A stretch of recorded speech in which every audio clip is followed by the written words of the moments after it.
তুমি যতই কষ্ট করো না কেন, তুমি তখনই মূল্য পাবে যখন তুমি সময় মতো কাজটা তখন দিতে পারবে। নমস্কার, আমি পায়েল। আমার নতুন একটা ব্লগে আপনাদের স্বাগত জানাই।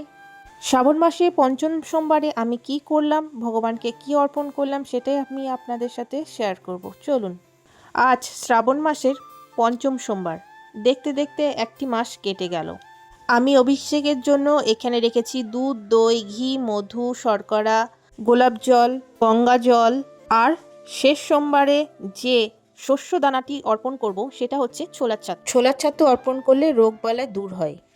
মহাদেবের গৌরীপীঠ। গৌরীপীঠ বলতে উত্তর দিকে মুখটা যেন মহাদেবের থাকে, যেদিকে জলটা পাস হয় সেই দিকের মুখটা যেন উত্তর দিকে থাকে। রুদ্রাভিষেক বা শিবলিঙ্গে জল অর্পণ করার সময় সদা সর্বদাই উত্তর দিকে মুখ করে বসে পুজো করতে হয়। মহাদেবের আরেক নাম হচ্ছে আশুতোষ। আশুতোষ কথার অর্থ হচ্ছে অল্পতে যিনি সন্তুষ্ট। আমি যদি একটু ভক্তি ভরে এক লোটা জল আর একটু বেলপাতা দিয়ে যদি মহাদেবকে পুজো করি, তাহলে মহাদেব তাতেই তুষ্ট। আর লাগে একটু ভক্তি, ভক্তিটা হচ্ছে আসল।